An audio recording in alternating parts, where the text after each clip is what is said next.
इस वास्ते दामा चाक किया शायद ये जुनूं काम आ जाए, इस वास्ते दामा चाक किया शायद ये जुनूं काम आ जाए, दीवाना समझकर ही उनके ऑटो पे मेरा नाम आ जाए।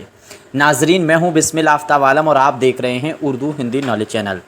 आइए, जो सिलसिला चल रहा था उसी में आगे बात करते हैं। दक्कन में गोलकुंडा का जो दौर था, मसनवी गो शायर थे जो, साथ ही साथ जो बादशाह हुए थे उन पे मैं बात कर चुका हूँ। गोलकुंडा, उसी का दूसरा नाम गोलकुंडा को कुतुब शाही दौर कहते हैं। आज जो हम बात करेंगे वो बात करेंगे आदिल शाही दौर, इसको बीजापुर का दौर भी कहते हैं, यानी आदिल शाही दौर का दूसरा नाम बीजापुर है। तो बीजापुर एक शहर जो इलाका था उसकी वजह से नाम रखा गया है, लेकिन जो बादशाह यहाँ रहे वो आदिल नाम से रहे हैं, तो इसलिए ख़ानदान जो है वो आदिली ख़ानदान था, इसलिए आदिल शाही दौर इसका नाम दिया गया है। ये कब से कब तक रहा है, तो इस पर सबसे पहले बात करेंगे। ये 1490 से लेकर 1685 का इसका पीरियड सेक्शन रहा है। अब दूसरी चीज़ इस पर बात करने से पहले, ये जो स्क्रीन पर आपको किताब दिख रही है, ये मेरी लिखी हुई किताब है। ख़ास तौर से यूपी टीजीटी या कोई सरकारी नौकरी की जो आप तैयारी कर रहे हैं उसके लिए इम्पोर्टेंट होने वाली है। 2000 इसमें प्रैक्टिस क्वेश्चन भी हैं और साथ ही साथ में इसमें जो मोस्ट इम्पोर्टेंट टॉपिक हैं उन पर बात की गई है। इसको हासिल करने के लिए जो स्क्रीन पर नंबर दिख रहा है उस पर कॉन्टैक्ट कर सकते हैं, 63 86 492 279। बाकी इसके बारे में जो भी तहकीकात करनी है इसी नंबर पे कर सकते हैं। आइए टॉपिक पर बात करेंगे सीधे। और ये जो टॉपिक है दक्कन का, बहुत आसान लफ्ज़ों में समझाने की कोशिश की गई है ताकि आपके समझ में आ सके, और यही टॉपिक जो है वो किताब में शामिल किया गया है। तो सबसे पहले क्या है कि ये दौर तो आपको मालूम है। अब इसके आगे देखिए, दो तरह से सवाल बनता है इनमें से। एक ऐसे डायरेक्ट पूछ लेते हैं किसी शायर का नाम दे करके और पूछेंगे इसका ताल्लुक़ जो है वो दक्कन में किससे था, बहमानी दौर, कुतुब शाही दौर या फिर आदिल शाही दौर से। और कभी कभी गहरा सवाल बनाते हैं अगर एग्जामिनर, तो फिर ये पूछते हैं कि किसी शायर का नाम दे करके ये किसके दरबार में था या किसने कितने बादशाहों का दौर देखा।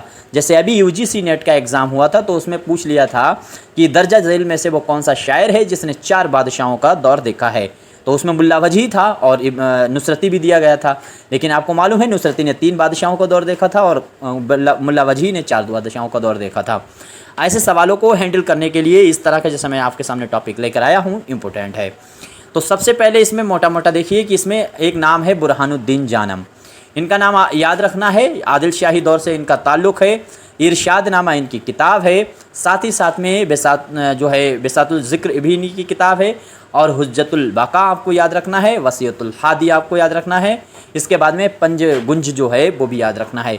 ये इनकी तसानीफ़ हैं जो आदिल शाही दौर में लिखी गई हैं, और बुरहानुद्दीन जानम का ताल्लुक़ भी आदिल शाही दौर से है।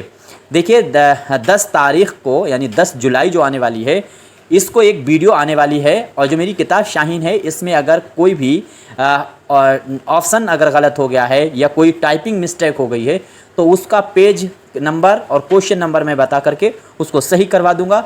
कम से कम 200-300 बच्चों जो बुक खरीद चुके हैं वो अपना सही कर लें, और जब तक जो लोग नए ख़रीद रहे हैं वो आप इसको पढ़ सकते हैं, और 10 तारीख को मैं इसको सही करवा दूंगा ताकि पूरी ऑथेंटिक बुक आपके साथ में रहेगी। जो क्वेश्चन रहेंगे वो एकदम पक्के और क्लियर क्वेश्चन रहेंगे। आगे देखिए, अब्दुल का नाम आपको याद रखना है। ये जो है इब्राहिम नामा 1603 में इन्होंने लिखी है। इसके बाद में आपको याद रखना है मुकीमी का, इनका जो है असल नाम भी याद रखिएगा। आजकल असल नाम से बहुत जल्दी सवाल बन रहे हैं, तो मिर्ज़ा मोहम्मद मुकीमी का नाम आपको याद रखना है। चंद्रवदन महियार इनकी लिखी हुई किताब है। इसके बाद में फ़तेह नामा बिखेरी लिखी है, और रज़मिया मसनवी आपको याद रखना है, ये इनकी तसानीफ़ें हैं। आगे अमीन का नाम याद रखना है। अमीन का ताल्लुक़ जो है वो भी आपको याद रखना चाहिए, आदिल शाही दौर से है, और इनकी लिखी हुई किताब का नाम है बहराम हुस्न वानो। इसके बाद में हसन शौकी का नाम आपको याद रखना है, बहुत बार पूछा गया। इनका ताल्लुक़ किससे था, आगे किस बादशाह से था, ये आगे पता चलेगा। तो अब आगे देखिए, इनकी तसानीफ़ों में फ़तेह नामा निज़ाम शाह आपको याद रखना है, और मेज़बानी नामा जो कई बार पूछा जा चुका है, ये तसनीफ़ आपको हर कीमत पे याद रहनी चाहिए। इसके बाद में आगे देखिए, अगला सवाल है सैयद हसन शाह महिउद्दीन सनती। तो सनती का नाम आपको पूरा याद रखना है, बाई चांस पूछ लेगा तो आपको याद रखना है। और इसमें जो है इनकी 2 तसानीफ़ें हैं वो याद रखिएगा। एक तो यही है क़स्सा बेनज़ीर, बहुत बार पूछा गया है, और गुलदस्ता इश्क ये भी पूछा गया है। अच्छा, क़स्सा इश्क जो है वो याद रखिएगा, अब्दुल कादिर सरवरी हैं, इन्हीं ने इसको मुरत्तिब करने का काम भी किया है। इसके बाद में आगे देखिए, कमाल खां रुस्तमी, बहुत मोस्ट इम्पोर्टेंट हैं। कमाल खां रुस्तमी का नाम आपको याद रखना है। खावरनामा लिखी हुई इनकी मसनवी है और इसमें 24,000 अशार हैं, साथ साथ में 222 इसमें उन्वानात हैं। देखिए, मेरा जो पढ़ाने का तरीक़ा अच्छा लगता है, क्वेश्चन अच्छे लगते हैं तो आपको चैनल पे आकर के वीडियो को लाइक करना चाहिए। अच्छा नहीं लगता है तो बिल्कुल लाइक नहीं करना है, आपको डिसलाइक करना है। डिसलाइक हर कीमत पे हर हाल में कीजिएगा। अगर लाइक नहीं करते हैं, कम से कम आप डिसलाइक तो कर ही सकते हैं कि हमको पसंद नहीं आई, तो लाइक कर सकते हैं। और फिर आपके सामने ये ऑप्शन भी है कि आप डिसलाइक कर सकते हैं। कोई सजेशन देना चाह रहे हैं तो वो कमेंट बॉक्स में दे सकते हैं, जो या स्क्रीन पे नंबर दिख रहा है उस पर दे सकते हैं। वीडियो मुकम्मल देखने के बाद ही आप चैनल पर जुड़िएगा, तब सब्सक्राइब कीजिएगा। उससे पहले कोई ज़रूरत नहीं है चैनल को सब्सक्राइब करने की। आपकी मर्ज़ी, आपकी इच्छा पे है चैनल सब्सक्राइब करें या ना करें। बहरहाल अगला जो शायर है उस पर बात करेंगे। नाम है मलिक खुशनूद। जो मलिक खुशनूद है इसके बारे में याद रखिएगा, यूसुफ ज़ुलेखा इनकी किताब है लिखी हुई। साथ ही साथ में जो है बाज़ार हुस्न आपको याद रखना है और हश्त वहिश्त जो है वो भी आपको याद रखना है, इनकी तसनीफ़ है। आगे देखिए, मोहम्मद नुसरती, इनकी किताबें तीनों, और तीनों की सन भी याद रखना है। नहीं याद रहता है तो क्रम याद रखना, क्योंकि 3 या 4 किसी की तसानीफ़ें हैं तो उनका क्रम बहुत जल्दी पूछते हैं। घटता क्रम बढ़ता क्रम उसके हिसाब से आपको लगाना होता है, तो आरोही या अवरोही क्रम में पूछते हैं। बहुत ज़्यादा सवालात इससे बन रहे हैं, तो इसमें आपको इनका नाम याद रहे। तीनों तसानीफ़ों में सबसे पहले गुलशन इश्क, बाद में अलीनामा और फिर तारीख़ सिकंदरी। तीनों को नाम याद रखना है। सन अगर देखा है तो पहले वाले 1657, 1665, 1672, इस तरह से आपको याद रखना चाहिए। आगे देखिए, आगे है सैयद मीरा हाशमी। यूसुफ ज़ुलेखा जो है वो इन्होंने भी तसनीफ़ लिख के रखी है, और महराज नामा। देखिए, यूसुफ ज़ुलेखा बहुत लोगों ने लिखी है, साकी नामा बहुत लोगों ने लिखी है। इस तरह से कम 250 से ऊपर तसानीफ़ हैं जो एक ही नाम जैसी या एक ही से जुड़ी हुई तसानीफ़ें हैं। जो किताब है शाहीन, उसका दूसरा चैप्टर ही ऐसा है जहाँ पे ये सारी कन्फ्यूज़न क्लियर की गई है कि आपको सारी तसानीफ़ें एक जगह की गई हैं जो एक ही नाम जैसी तसानीफ़ें हैं और बहुत ज़्यादा कन्फ्यूज़ करती हैं। बिल्कुल कन्फ्यूज़न कोई नहीं होने वाली है इस बुक को पढ़ने के बाद। और इसमें क्या आपका नज़रिया रहा इस बुक के बारे में, बहरहाल बहुत ज़्यादा मेहनत करके इसकी तहक़ीक़ करने की कोशिश की गई है। मैंने कहा है इसमें गलतियाँ रहती हैं, 10 तारीख को उस पर वीडियो ला करके क्लियर कर दिया जाएगा, पेज नंबर, क्वेश्चन नंबर करके। अब आगे देखिए, इतना समझ लिया आपने कि ये जितने शायर थे ये सभी आदिल शाही दौर के थे। अब आदिल शाही दौर के जो बादशाह हैं उनमें देखिए, सबसे पहले इसमें देखिए लिस्ट बड़ी लंबी है, 8 बादशाहों की। इसमें पहला और आखिरी नाम आपको सन याद रखना चाहिए ज़्यादातर। और मैंने कल भी एक तरीक़ा बताया था कि जब 8 हों 7 हों, इनका क्रम याद करने का एक तरीक़ा होता है कि 4-4 जो है हिस्सों में 2 टुकड़ों में बांट दीजिए, 4-4 जो है बादशाहों को लेकर के, जैसे यूसुफ, इस्माइल, इब्राहिम, अली, ऐसे करके क्रम से नाम आपको याद रखना चाहिए शॉर्टकट में कि यूसुफ, इस्माइल, इब्राहिम, अली। तो इस 4 ये याद रहें। फिर इब्राहिम, मोहम्मद, आदिल, अली, सिकंदर, इस तरह से 8 आपको याद रहने चाहिए। अब फिर उसके बाद सन इनके क्रम से आपको याद रखना चाहिए। पहला 1490 से 1518 तक, 1518 से 1534 तक, 1534 से 1557 तक, इतना याद रहेगा। फिर अली आदिल शाह चौथा बादशाह है जो बहुत इंपॉर्टेंट है, यहीं से शुरू हुआ, अदब की पहचान मिलती है। तो 57 में ये गद्दी पर आया, 80 तक ये रहा। फिर 80 से इब्राहिम आदिल शाह सानी से बाकायदा उर्दू में तसानीफ़ें लिखी गई और इसके दौर में सबसे ज़्यादा उर्दू को फ़रोग मिला। तो 1580 से 1626 तक ये दौर आपको याद रखना है। 46 साल तक इसका हुकूमत रही और ये वो बादशाह है जिसको जगत गुरु का लक़ब मिला हुआ है। मोहम्मद आदिल शाह, फिर अली आदिल शाह और आखिर में सिकंदर आदिल शाह।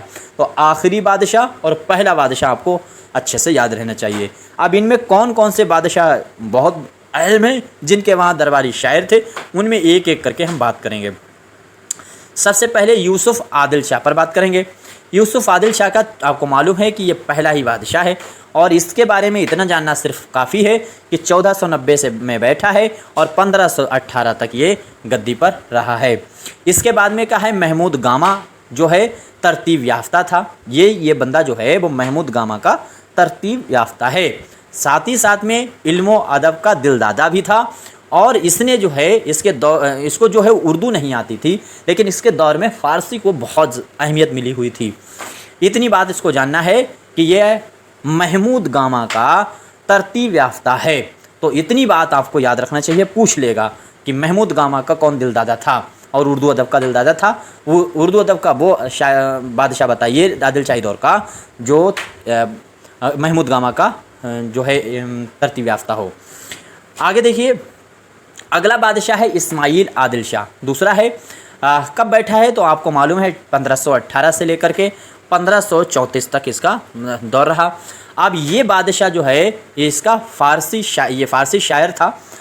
दूसरा जो बादशाह आदिल शाही दौर का है वो फ़ारसी का शायर भी है और अपना तखल्लुस फ़ारसी में बफ़ाई इस्तेमाल करता था। इसको मैंने ऑब्जेक्टिव में क्वेश्चन में पूछा भी था कि किस बादशाह का ताल्लुक लक़ब क्या कहते हैं तखल्लुस बफ़ाई था।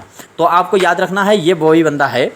तो इनका याद रखिएगा आप, जो है इस्माइल आदिल शाह का तखल्लुस जो है वो बफ़ाई था, फ़ारसी में शायरी करता था। और साथ ही साथ जो है इसकी माँ एक मराठी औरत थी। मराठी में आपको मालूम है सबसे पहले शायरी और मौसीकी मिलती है। आगे देखिए, इब्राहिम आदिल शाह। तो इब्राहिम आदिल शाह का नाम आपको याद रखना है। ये इब्राहिम आदिल शाह सानी 5वें नंबर का है, ये तीसरा बादशाह है। कब से कब तक गद्दी पे रहा है तो यह चीज़ आपको मालूम ही है, 1534 से लेकर के 1557 तक। मैं कहता हूँ कि वीडियो को बहुत धैर्यता बनाकर बगैर स्किप किए हुए पूरा देखा कीजिए। बाकी मुकम्मल तैयारी के लिए मैंने इसमें प्लेलिस्ट बना के रखी हैं जो अपनी किताब शाहीन है उसमें आपको शुरू में पहले पेज के बाद अंदर सबसे पहला जो किताब जहाँ से शुरू होगी वहाँ पे उनका नाम दिया गया है और लास्ट में भी उनका नाम दिया गया है, चैनल का भी नाम दिया गया है, जहाँ से आप तैयारी बहुत अच्छे तरीके से कर सकते हैं, मजबूत तरीके से। क्लास जब तक चलते रहेंगे जब तक एग्ज़ाम नहीं होगा। तो ये बादशाह जो है वो आदिल शाह शाही दौर का, जिसके दौर में मौलाना शहीद गुजराती, जब ये मुल्ला लिख देते हैं याद रखिएगा, मौलाना शहीद गुजराती जो हैं वो बीजापुर आए और इसकी ही जो है सरपरस्ती उनको हासिल थी।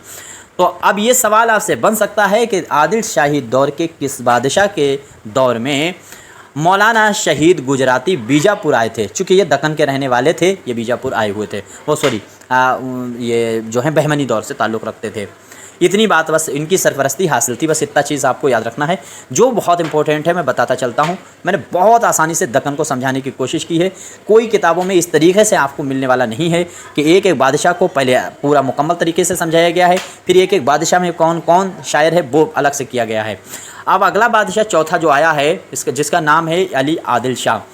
अली आदिल शाह जो है 1557 में गद्दी पे बैठा है, 1580 तक ये गद्दी पे रहा। और इस बादशाह ने मुल्ला फ़तेहुल्लाह शिराजी जो हैं उनकी शागिर्दी इख्तियार की थी। पलट कर पूछेगा सवाल, ऑब्जेक्टिव दे करके। टीजीटी वाले बड़े सतर्क रहना, चेरी बने रहना, मैंने कहा है कि आप अलर्ट रहिए। सवाल बन सकता है कि मुल्ला फ़तेहुल्लाह शिराजी की शागिर्द कौन सा बादशाह है, तो किसने शागिर्दी इख्तियार की है, तो अली आदिल शाह का नाम आपको बताना है। आगे देखिए, अगला है, ये बहुत महत्वपूर्ण है। मेरे लफ्ज़ों में बोलने में हिंदी ज़्यादा आपको झलकती होगी, उसकी वजह है कि मैं हिंदी ही जानता हूँ, उर्दू तो मैंने बहुत बाद में सीखी, उर्दू मुझे नहीं आती है, कोशिश कर रहा हूँ थोड़ी बहुत सीखने की। आगे देखिए, इब्राहिम आदिल शाह सानी का नाम आपको देखना है। 1580 में ये गद्दी पर बैठा और 1626 तक ये गद्दी पर रहा और इस बादशाह को जगत गुरु का लक़ब मिला हुआ है। दो चीज़ें और याद रखिए कि इसके वक्त में गोलकुंडा था वहाँ का बादशाह कुली कुतुब शाह था। और दिल्ली सल्तनत का अगर बादशाह आप देखेंगे तो उस वक्त दिल्ली पर अकबर था। चूँकि आपको मालूम होना चाहिए अकबर गद्दी पर कब बैठा है, तो आपको मालूम होना चाहिए 1556 में ये गद्दी पर अकबर बैठा है और 1605 तक ये गद्दी पर रहा है। तो इस तरीके से आपको याद रखना है, मुग़ल बादशाहों को दौर भी याद रखना। और जब ये कभी कभी ये पूछ लेता है कि इनका हम पल्ला या हम साथी या उनके वक्त जो है वो मुग़ल सल्तनत का बादशाह कौन था, ये इस तरीके से सवाल बन जाते हैं। तो मैं बताता चलूँगा आपको, मुझे छूट गया है लेकिन मुझे बताना चाहिए था कि पहले ही कि मुग़ल में कौन बादशाह था। बहरहाल मुग़ल का हम बादशाह बताए देते हैं, एक बार नोट कर लीजिए प्लीज़, एक बार सिर्फ 1 मिनट में नोट कर लीजिए। मुग़ल बादशाहों में सबसे पहला बादशाह जो मुग़ल का बैठा है गद्दी पे, मुझे याद आता है, फटाफट नोट कर लीजिए। सबसे पहला बादशाह अगर बैठा है तो वो बाबर बैठा है गद्दी पर, और बाबर बैठा 1526 से, बाबर का नाम आपको याद रखना है, बाबर गद्दी पर बैठा है 1526 से 1530 तक। आपको याद रखना है 1526 से 1530 तक बाबर गद्दी पे बैठा। फिर बाबर का लड़का हुमायूं गद्दी पर बैठा है 1530 से 1539 तक। यानी 1530 से आपको याद रखना है, 1530 से 1539 तक जो है वो गद्दी पर रहा है हुमायूं। फिर इसके बाद इसका जो बादशाहत है वो दो हिस्सों में बटी हुई है। फिर बीच में जो है वो शेर शाह सूरी बैठ गया और वो सूरी जो है उसका शासन चलता रहा। फिर बाद में ये गद्दी पर फिर से दोबारा हुमायूं बैठा है 1555 में, और 1 साल रहा 1556 तक। अब आपको याद रखना है कि अकबर जो है वो 1556 से 1607 तक गद्दी पर रहा। याद रखिएगा 1607 तक जो है वो 1605 तक गद्दी पर रहा, और 1607 में जो है वो 1 साल गद्दी यूँ ही डमाडोल रही, और 1607 से जो है वो गद्दी पर जहांगीर बैठ गया। तो जहांगीर का नाम आपको याद रखना है। जहांगीर जो है वो पूरी तरह से याद रखिएगा 1607 से गद्दी पर जहांगीर बैठा है, जिसको सलीम का लक़ब मिला हुआ है। इसी के वहाँ यही अनारकली से प्यार करता था। सलीम अनारकली पे जो अनारकली के नाम से ड्रामा लिखा गया है वो इसी सेक्शन इसी पीरियड का लिखा गया है। तो इसमें कुछ इंपॉर्टेंट चीज़ें मैं बताता चलता हूँ, फटाफट नोट कर लीजिए। 1607 में ये गद्दी पर बैठा है, जिसका नाम जहांगीर है, और इसका पहले नाम जो है वो सलीम था। और जहांगीर गद्दी पर रहा है 27 तक, 1627 तक जहांगीर जो है वो गद्दी पर रहा है। इस तरीके से आपको याद रखना है। 1627 के बाद में 1628 से आपको याद रखना है। 1628 आपको याद रखिए हर कीमत पे। 1628 में जो है वो गद्दी पर बैठा है शाहजहाँ। और शाहजहाँ कब तक गद्दी पर रहा है? तो ये गद्दी पर रहा है 1656 तक, गद्दी पर रहा है 1656 तक। और 1657 से गद्दी पर बैठ गया है 57 या 58 से औरंगज़ेब, और जो रहा है औरंगज़ेब 1707 तक। बस इतने बादशाह आपको याद रखना है। फिर उसके बाद ये बहादुर शाह ज़फ़र तक हुकूमत चली है। 17 बादशाह गद्दी पर बैठे हैं। सबका मैं बताऊंगा नहीं, और बताना निरर्थक भी है। इतना ही जितना मैंने बताया है, इनको अगर नोट कर लिया और इतना याद रहे तो दो फ़ायदे होंगे। एक तो आपको अपने बादशाह जो रहे हैं उनका पीरियड सेक्शन याद रहेगा। दूसरी चीज़ आपको इस तरह के सवालात कि आदिल शाही दौर में जब इब्राहिम आदिल शाह सानी गद्दी पर बैठा था, आदिल शाही दौर का, तो उस टाइम दिल्ली का बादशाह कौन था? तो दिल्ली के यही बादशाह थे जो मैंने आपके सामने रख दिए। बस इतने ही पूछेगा, और उनका वक्त देख लीजिए क्या रहा, और साथ साथ में आदिल शाही दौर या फिर गोलकुंडा का दौर, उस वक्त के कौन से बादशाह थे उनको गौर कीजिएगा। अब आगे अपने टॉपिक पर बात करते हैं। देखिए, मैं बहुत कोशिश करता हूँ ज़्यादा से ज़्यादा कंटेंट आप तक पहुँचाने। अच्छा, एक चीज़ बहुत इंपॉर्टेंट छूट गई है। ये जितने भी मुग़ल बादशाह रहे हैं, याद रखिएगा इनकी दरबार की भाषा जो है वो सिर्फ़ और सिर्फ फ़ारसी रही है। मैं फिर कह रहा हूँ, इसको रिपीट कर रहा हूँ कि मुग़ल के जितने बादशाह रहे हैं उनके दरबार में सिर्फ उनकी लिखावट की भाषा जो है वो सिर्फ़ और सिर्फ फ़ारसी रही है। उर्दू जो है वो लफ्ज़ तो मिला है, हिंदवी है, ये तमाम जो लफ्ज़ हैं इनके वहाँ मिले, लेकिन इनकी भाषा उर्दू नहीं रही है। उर्दू भाषा जो है वो बाद में औरंगज़ेब के भी बाद में जो मुअज़्ज़म बैठा, शाह मुअज़्ज़म, और फिर उसके बाद में मोहम्मद शाह रंगीले वगैरह बैठा, तब से उर्दू थोड़ा थोड़ा आगे बढ़ी है, और 1800 के बाद में बहुत तेज़ी से उर्दू बढ़ी, फिर वो सरकारी ज़बान ही बन गई। तो इस तरह से आपको याद रखना। बस आपको ये याद रखना, ये पूछेगा ज़रूर, पूछ चुका भी है कि मुग़लों की जो भाषा है वो फ़ारसी थी, या फिर वो शुरू के जो बादशाह था बाबर, उसकी भाषा तुर्की थी। आगे देखिए, इतनी चीज़ें याद रही। मैं कहता हूँ इसीलिए वीडियो को स्किप बगैर कीजिएगा। मेरा कोई भरोसा नहीं कब काम की बात बताता चला जाऊँ। आगे देखिए, अब इसमें जगत गुरु से कहा जाता है। तो मुग़ल बादशाह, अब आपको पता चल गया, अकबर इसके समय पर बैठा हुआ था गद्दी पे।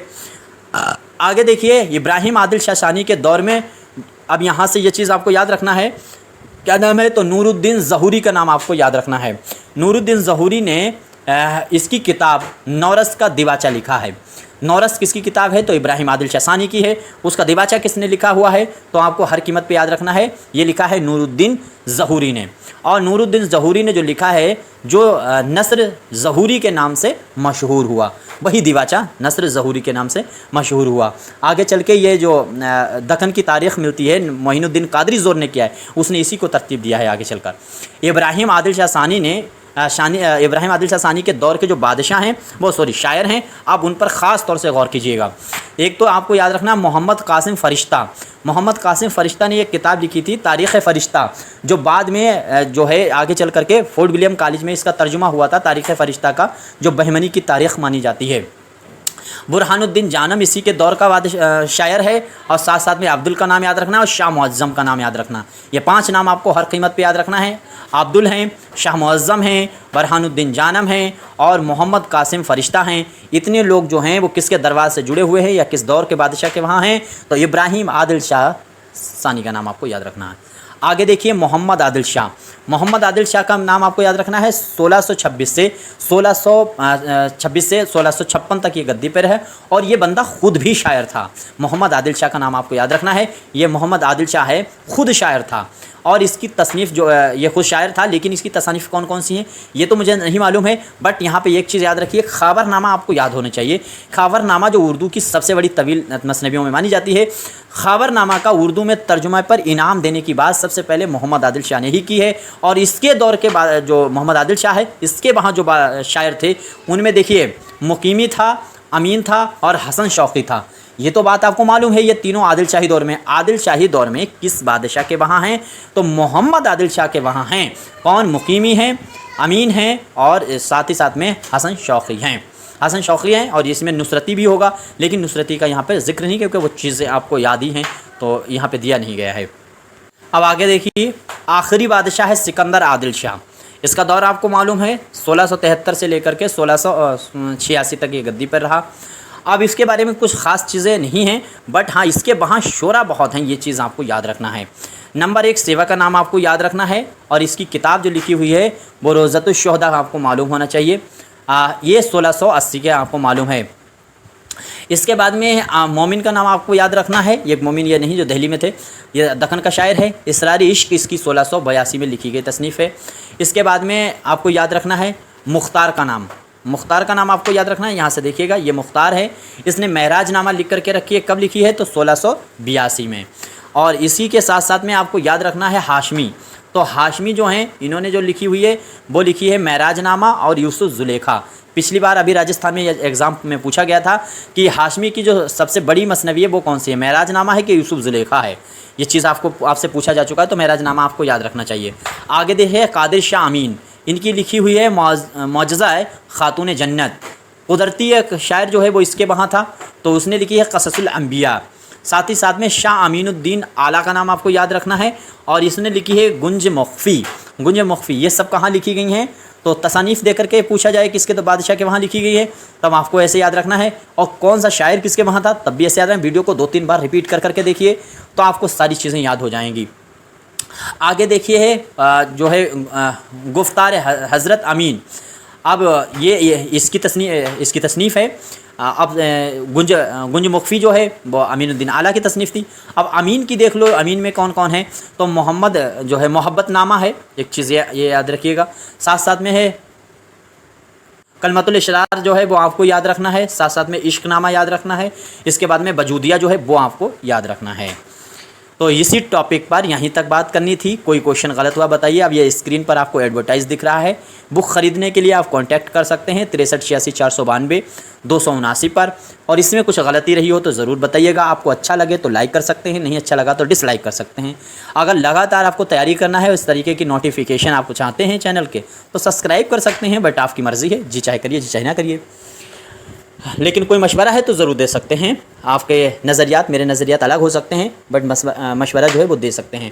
मशवरा देने का तरीक़ा भी होना चाहिए।